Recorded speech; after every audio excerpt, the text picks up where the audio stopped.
Muhammad Ali has passed away. His death has been met with an outpouring of both sympathy for his bereaved family, while at the same time the world mourns the passing of one of the greatest athletes of all time. U.S. President Barack Obama has led worldwide tributes to Muhammad Ali, who has died at the age of 74. Ali shook up the world, and the world is better for it, Obama said. Praise has come from all quarters, everyone from Prime Minister David Cameron to former Beatle Paul McCartney. Many news outlets, including CNN, have entire stories dedicated to his most famous quotes. However, some of his most fervent quotes and some of his most eloquent expressions of his own personal beliefs are striking in their absence. But it's not really that surprising. The reason they're not being mentioned is because Muhammad Ali was black and he was an unabashed racist. But that's okay, because the accusation of being racist only really matters if you're white. Any white woman in this audience today, any white man in this audience today, in their right minds, don't want little black boys and little black girls coming around your homes, schools, and churches looking to marry your sons and daughters, and in return introducing your grandchildren as little half-brown, kinky-haired Negro children. You don't think that we can ever get along? I think that was your point. I know whites and blacks cannot get along. This is nature. It's getting worse every day, though. Why would you want to do that? Because I don't think I'm any different from you see. Yeah, we much different. I mean, I think society's made us different. You know we're different. We all together. But society's made us different. No, not society. God made us different. No, we're just human beings. He made all of us. We all, listen, bluebirds fly with bluebirds, red birds want to be with red birds. Listen, tell me when I'm wrong. Pigeons want to be with pigeons. Tell me when I'm wrong. We should have. They don't have intelligence, but yet they stay together. We should have more intelligence than them, right? I understand. Yeah, I do understand. I understand. I think it's sad that it ain't sad because I want my child to look like me. Every intelligent person wants his child to look like him. I'm sad because I want to blot out my race and lose my beautiful identity. Chinese love Chinese. They love the little slanted-eyed, pretty brown-skinned babies who want to spot up yourself and kill your race. I'm not going to help nobody get something my Negroes don't have. If I'm going to die, I'll die now, right here fighting you. You my enemy. My enemy is the white people, not Vietcong. What is your role in this, perhaps civil war, as people call it? I can't be a leader, but I can tell them about the leader. All I can tell them is to join on to their own kind, accept their own kind, join on to the true religion, which is Islam. I integrate so far. See, we don't.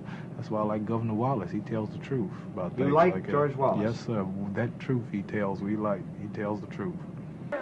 We're not seeking to lose our identity in blood mixing and our beautiful black African history. But again, if you're black and racist, it doesn't matter, because you can't be racist. Or so they say. And here to explain this is Franchesca Ramsey of the ludicrous MTV show Decoded. Good people can unintentionally say and do racist things.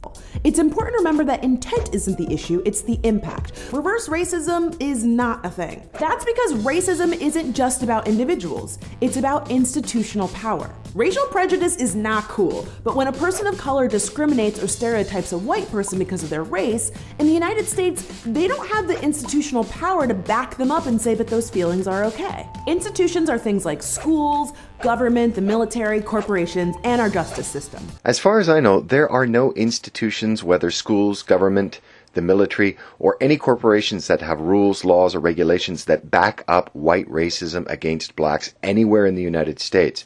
But reality doesn't really matter when speaking on this topic.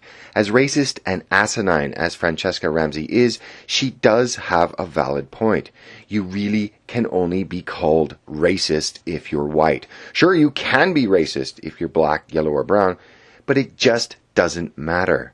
A good counterexample of Muhammad Ali was his personal friend Hulk Hogan. What contrasts the two is that unlike Ali, speaking his mind on interracial marriage and his desire not to see his children intermarry on TV and at public events, Hogan was secretly recorded expressing the same sentiments.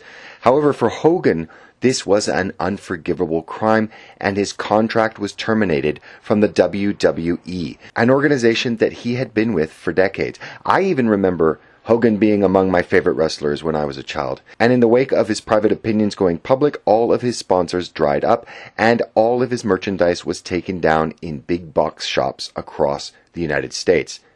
Having the same sentiments as black people have very different and very real consequences when you're white. Being racist, or even the accusation, is solely a tool used against whites. Whites are so terrified of being called racist that social justice warriors have conjured up the ludicrous idea of microaggressions.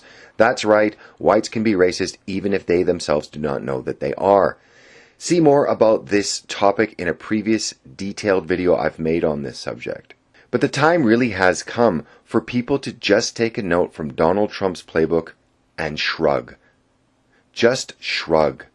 When someone accuses the man of being whatever they want to call him that week, he just shrugs and moves on. The labels that others try to pin on you only stick if you allow them to.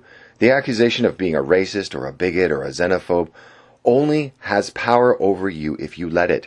The people slinging the mud know this. They know the power of white guilt. They know the groveling, prostrate contortions that most whites will set themselves to prove to their accuser of their innocence.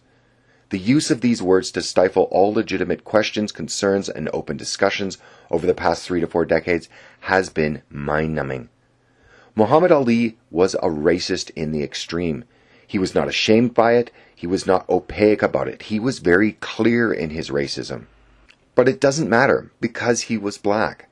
To the point where the President of the United States said of him, Muhammad Ali was the greatest. Period. If a man who was not undoubtedly an amazing athlete, but an unapologetic racist, can garner praise like this from the President of the United States, it really is time for people to realize that being called racist is mostly a tool to silence people. I think we really need to look to both Trump and Ali. If someone calls you a racist, a misogynist, a xenophobe, a bigot, or anything ending in ist or phobic, just shrug. Sticks and stones will break your bones, but names will never hurt you. Unless you let them. Rest in peace, champ. You will be missed. Thanks for watching. If you like this video, please consider subscribing. And I'd also like to point you in the direction of Love, Life, and Anarchy. He's got some very interesting videos, and you will not be disappointed.